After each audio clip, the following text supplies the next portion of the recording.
Our next social entrepreneur this evening, ladies and gentlemen, is also on a mission to get India's girls into classrooms. Safeena Husain has sent over 2 lakh girls across different parts of rural India back to school. Her NGO, Educate Girls, tries to address the issue of gender inequality in India's educational system. Educate Girls believes in a model of community ownership which has helped improve enrollment and attendance of girls in classrooms. Let's take a look at the Educate Girls story.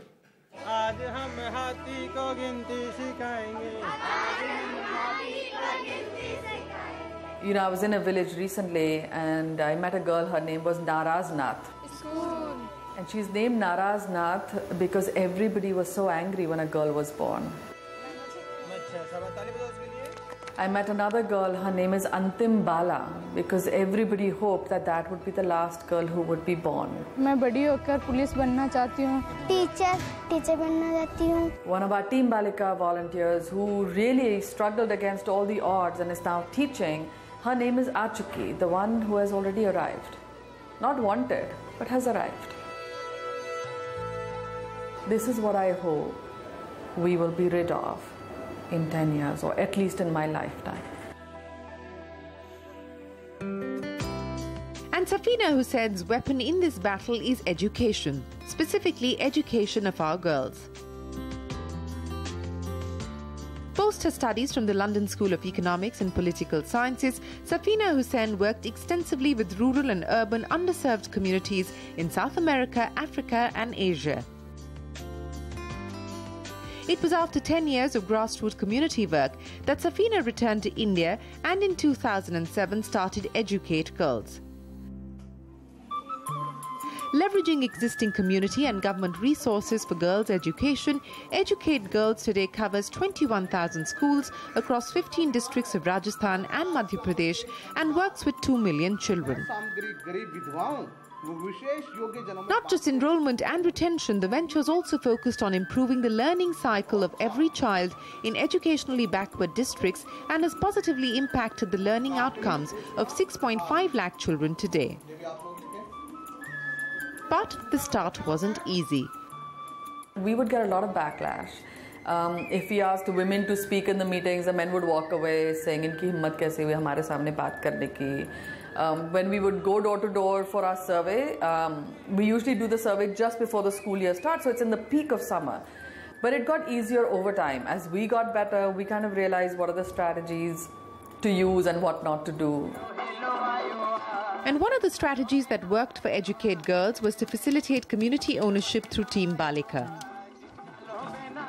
Educate Girls has over 10,000 Team Balika or community volunteers who work as champions for girls' education. Team Balika not only helps identify out-of-school girls in their villages, but also helps bring these girls back to school. The NGO trains its Team Balika volunteers to implement creative learning curriculum using its teaching kits or Gyan Ka Pitara. Having enrolled 2 lakh schoolgirls to date, generating revenue still is a challenge. In most areas, your goat is an asset and your girl is a liability. So that's the framework that we're working in. So it's very hard to make an income-generating model out of girls' education. So everything is grant-based, donation-based. However, we have piloted an innovative financial tool, which is the Development Impact Bond, a payment for results mechanism, which can actually create more sustainability in terms of resources. A first-of-its-kind development impact bond in education across the world, Safeena tells us that this innovative tool not only has the potential to bring in new revenues, but also ties money to pure impact. Working only in rural, remote and tribal areas, Educate Girls has shown tremendous growth. The organization has scaled from 15 to a team of 1,400 full-time employees, from 50 schools to over 21,000 schools, and today impacts 4.9 million individuals. Safeena also claims that the Educate Girls result-based model is not only scalable and replicable, but is also low-cost and highly evidence-based. Our hope is, that in 5 years we're working with 5 million children annually. So that is our own internal ambition, is to grow and scale to that level. But my bigger ambition is that, you know, we get to an India where sons and daughters are equal. So there doesn't need to be an educate girls, where a girl is valued as much as a boy. Safeena's focus for 2018 will also be to scale to more districts and to reach over 2.5 million children. Moreover, it is also now in the third year of the 3-year Development Impact Bond pilot project and is on course to achieve the deliverables promised. The organization's focus to bring systemic reforms is what will perhaps help bring India's 3 million out-of-school girls back to school.